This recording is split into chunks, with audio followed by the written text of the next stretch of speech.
জগন্নাথায় নমঃ।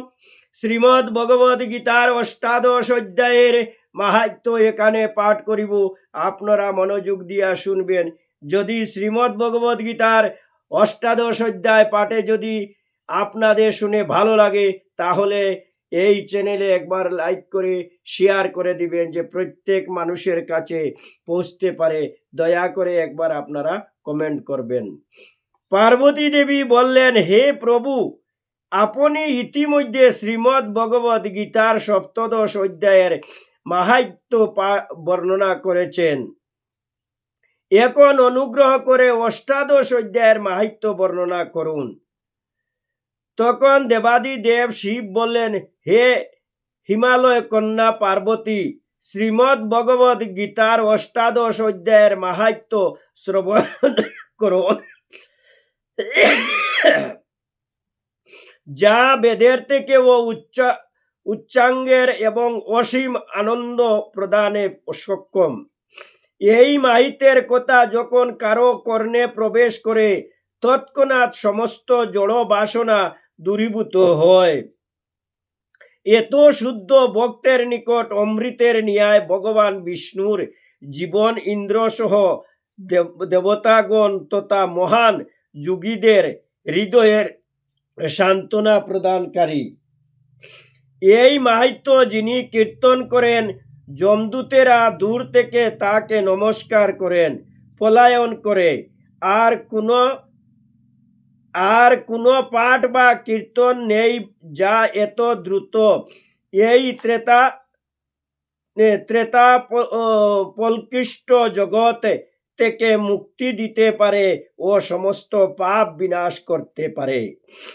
মেরু পর্বতের সর্বোচ্চ শিখরে অমরাবতী অবস্থিত, যা স্বয়ং বিশ্বকর্মা নির্মাণ করেছেন।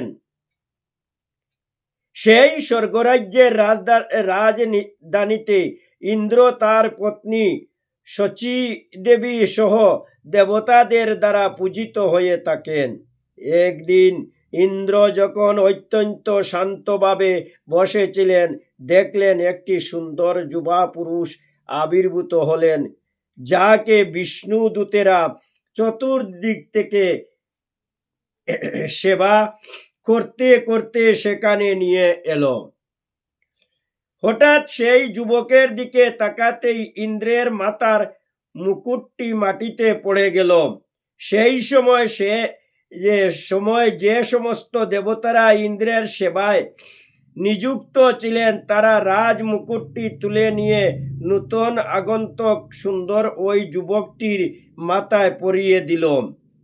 তারপর স্বর্গলোকের সমস্ত অধিবাসী দেবতারা সকলে মিলে নিত্য গীত সহকারে নূতন ইন্দ্রের অভিষেক আরতি করলেন।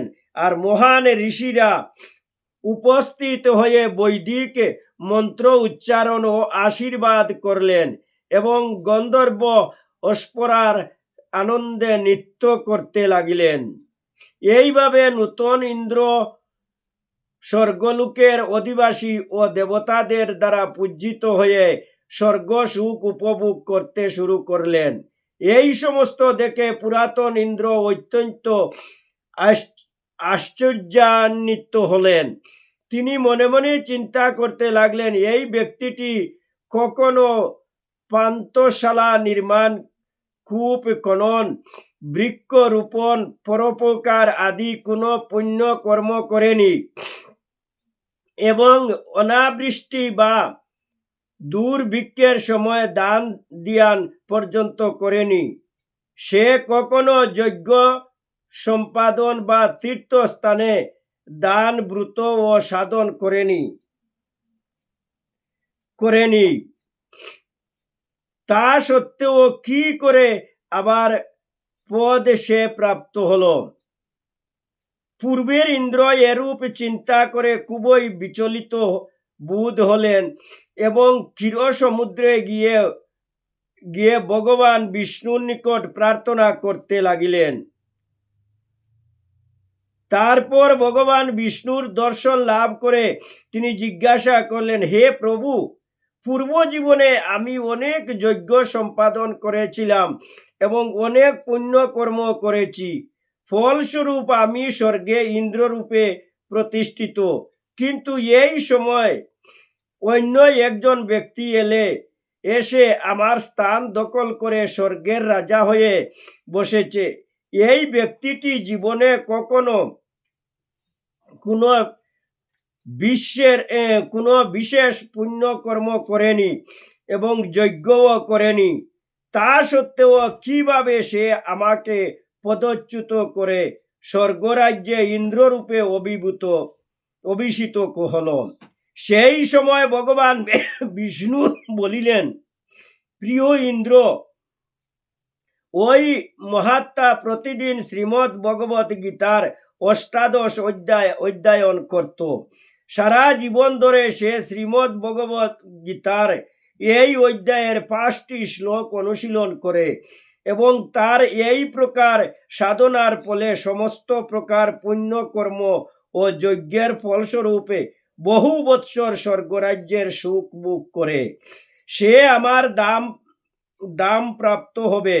তুমিও যদি ওইভাবে শ্রীমদ্ ভগবত গীতার অষ্টাদশ অধ্যায় অনুশীলন করো, তাহলে তুমিও আমার দিব্য দাম প্রাপ্ত হতে পারবে। ভগবান বিষ্ণুর এই সমস্ত কথা শ্রবণ করে ইন্দ্র তৎক্ষণাৎ একটি ব্রাহ্মণের রূপ ধারণ করে গোদাবরী তীরে একটি অতি পবিত্র কালিকা গ্রামে গিয়ে উপস্থিত হইলেন।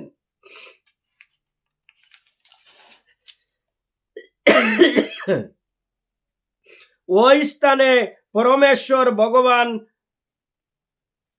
কল্বেশ রূপে অবস্থান করেন, আর নিকটবর্তী গোদাবরীর তীরেই একটি নির্জন স্থানে একজন সদাচারী ব্রাহ্মণ বসেছিলেন।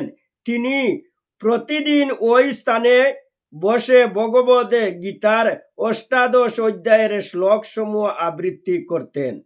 যখন ইন্দ্র তাকে দেখলেন তখন অত্যন্ত প্রসন্নতা অনুভব করলেন।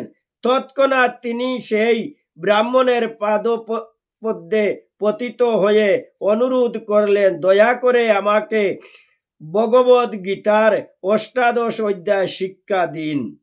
কিছুকাল ইন্দ্র ওই ব্রাহ্মণের নির্দেশ মতো ভগবদ গীতার অষ্টাদশ অধ্যায়ের অনুশীলন করার পর বিষ্ণুলোকের সর্বোচ্চ স্থান প্রাপ্ত হলেন। যখন ইন্দ্র এইভাবে ভগবানের ধামে উপনীত হইলেন, উপলব্ধি করতে পারলেন যে স্বর্গের দেবতাদের সঙ্গে দেবরাজ ইন্দ্ররূপে যে সুখ এখানকার তুলনায় কিছু নেই।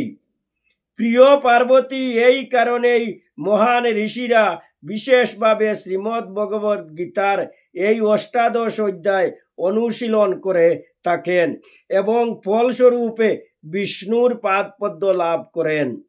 কেউ এই গীতা মাহাত্ম্য শ্রবণ করবে বা অধ্যয়ন করবে, অচিরে পূর্বকৃত সমস্ত পাপ ধ্বংস হয়ে যাবে। এবং যে ব্যক্তি এই আলোচনা শ্রদ্ধার সঙ্গে স্মরণ করবে, তিনি সমস্ত যজ্ঞ ও পুণ্যকর্মের ফল ভোগ করার পর ভগবান বিষ্ণুর ধাম প্রাপ্ত হবেন। ইতি পদ্মপুরাণ ধৃত শিব পার্বতী সংবাদে গীতার মাহাত্ম্য সমাপ্ত। কি জয় বল, হরি বল, হরি বল, হরি বল। আজ আমি এখানেই শ্রীমদ্ ভগবত গীতার মাহাত্ম্য পাঠ সমাপ্ত করিলাম। জয় গুরু লোকনাথ ব্রহ্মচারী কি জয়। হে বাসুদেব, যদি আমার এই শ্রীমদ্ ভগবত গীতার অষ্টাদশ অধ্যায় আজ পড়ে সমাপ্ত করলাম, এই মাহাত্ম্যে পাঠে যদি আমার কোনো ভুল ত্রুটি থাকে, নিজ গুণে ক্ষমা করিও দয়া করে। হরে কৃষ্ণ কৃষ্ণ কৃষ্ণ হরে হরে, হরে রাম রাম রাম হরে হরে। বল হরি বল, হরি বল, হরি বল, হরি বল, হরি বল। ওম নমো ভগবতে লোকনাথ।